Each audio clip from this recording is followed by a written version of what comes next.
And a very warm welcome back to the Ericeira Galicia post-show, coming at you live from the Mayo Visla Pro in Portugal. It's been a fun morning of competition. Some great scores throughout the day. Excellent scores. That last heat, an absolute smoker, as we bring in Ben Mundy and Pete Mel to break down what we saw from today. Top 5 moments. A lot of great moments, guys. But again, Ribera delivering the goods. Yeah, absolutely. It just that swell is so consistent today. We thought it might have been a little bit smaller, a little bit sort of petering out, but it just, if anything, it got more power during the day. I would take offense to that. Petered out. Come on, bro. What I'm going to say, round of 32, every single women heat, excellent scores. They ripped all day long. That was cool. That was like an incredible display of surfing from the new stars coming up.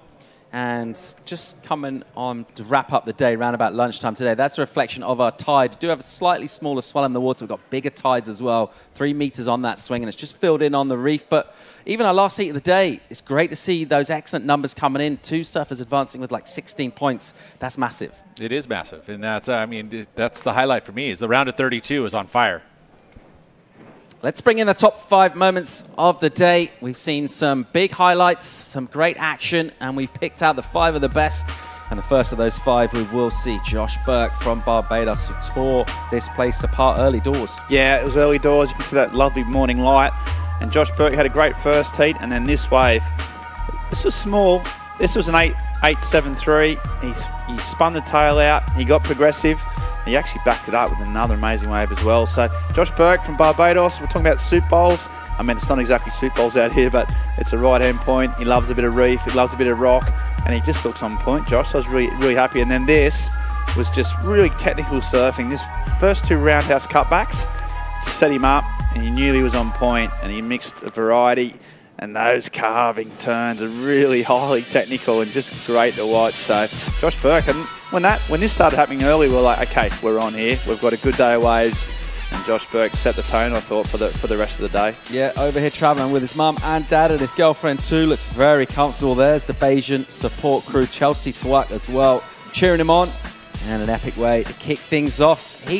Our moment number 4 saw a great clash between this woman here, the local favourite, Teresa Bonvalot, taking on Macy Callahan. And Pete, this heat didn't disappoint either. No, it didn't. And again, this round of 32, it was just non-stop. I mean, this was one of the highlights of it. Definitely Macy Callahan putting on a bit of a clinic. You know, the tide had filled in pretty substantially, but an adjustment made by the women to move kind of into the inside reef, and it was a good adjustment because there was lots of waves in that area. And this is when the swell kind of shifted to that more westerly direction, and so it was like focusing on the inside section, and the women did not disappoint. And I know the fans here locally are going to be very happy about Teresa getting through, moving through into the one-on-one competition that's going to be coming up. And with the swell rising, I would have to say that Teresa has a very good chance to take home a championship here. And if she can if she can keep it together and showcase that talent and bring that Portuguese flag waving around here, there's going to be a big crowd rooting her on. Yeah, well, those Portuguese flags been sailing at half mast after some of the men's, the big shocks. Kikas Moraes was out, and we lost Vasco Ribeiro, so it's the women now that are absolutely flying the flag, as you say. And Macy Callahan here, the Aussie, was surfing well. But yeah, great to see Teresa and also Yolanda Hopkins, a couple of Portuguese surfers still in the event. Moment number 3. This was an absolute classic of a heat on the women's side. Names like Alyssa Spencer, Gabriella Bryan and Zoe McDougall absolutely blazing, Ben. Yeah, the young, what's the next generation? I think Alyssa Spencer, she's only 18. She came into the booth actually just not long after her performance and was just really calm and collected. It's just so amazing how mature and relaxed these young women are, and they're just absolutely ripping. It's a new guard. And we saw some incredible surfing in this heat. It was blow for blow. It was, and all 4 competitors putting up gigantic numbers. I mean, we saw Zoe McDougall. She didn't even make this heat, but she had a 14-plus heat, which, that's a pair of 7s. And usually pair of 7s will get through a round 2 heat. Not today, though. It felt like you had to put up excellent heat scores. 8s or lates. It's kind of how we say it. And Gabriel Ryan is still on fire. Same with Alyssa. These two have just been going against each other for a while now. But this time they both got to advance. Yeah, that big finish as well, and she just absolutely nailed that, a 9.33. Great surfing. Our second moment of the day feels like a little deja vu from what we've already seen this week, but Pete DeVault on an absolute tear once again. Yeah, tuned into his equipment. I mean, he's been riding these full carbon styrofoam epoxy boards, and he's been doing it with such a plumb. I mean, this is his second excellent heat score, 16 points in the round of 64, and then it does it again here in the round of 48. I mean, incredible stuff. I mean, we saw the lower tide a little bit more challenging. It spread the lineup out, but not for Imai. Imai was just clicked in, and his board, again, just looks like it's glued to his feet. You know, that's what that styrofoam does. It's KT surfboards. He's really innovative, isn't he, the way he's manufactured surfboards from the windsurfing background. Even Emi was like, I don't really know what he does, but they look magic. Yeah. But it's a real new And he's been riding them a while, too, yeah. right? It's a different feel. I mean, he talked about in his interview saying, oh, well, I ride poly and I ride the EPS, but like to make that switch back and forth could be a bit of a challenge. I haven't yet to see ride anything else. And our number one moment, we talk about championship tour class and quality, and that's exactly what we got from Ericeira Hennessy, Ben. Yeah, exactly. And you talk about running eights. In this heat, there was a load of eights all through it, and she had to step it up. And it was just that, it's just that little bit of extra class of these CT surfers, their ability to manufacture a score or take your breath away with a single turn. And Breeza, once she got the bit between her teeth, she just got more and more confident. She got on a roll. You could feel that she was starting to hit the form that saw her as one of the best rookie years we've had in a while.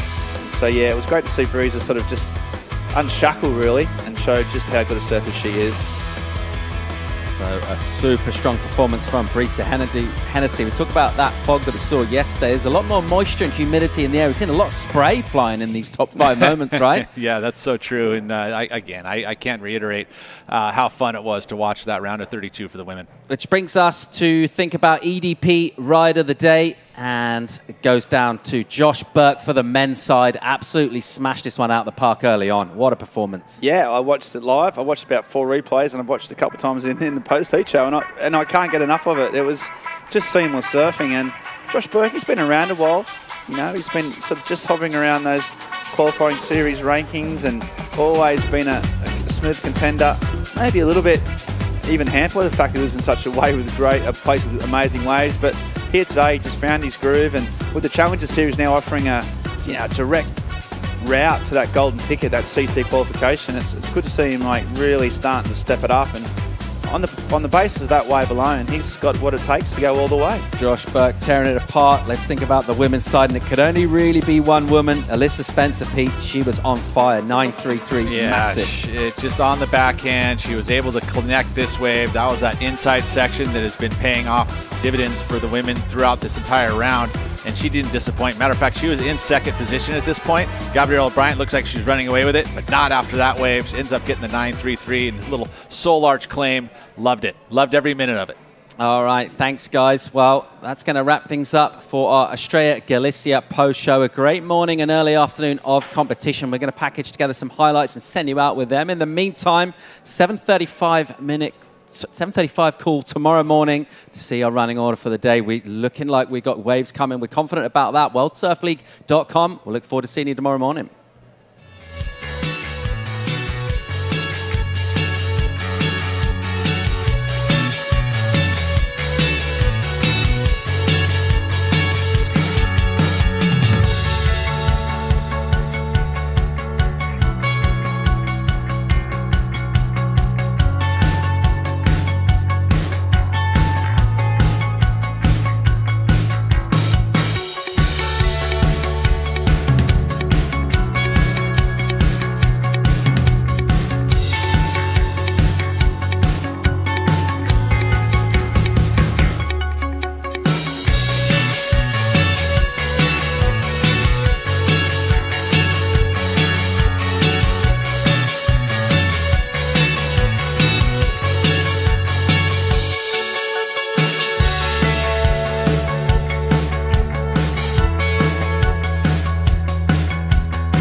This copyrighted event broadcast is produced by the World Surf League for broadcast around the world and may not be retransmitted, reproduced, rebroadcast, or otherwise distributed or used in any form without the written consent of the World Surf League.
Hah?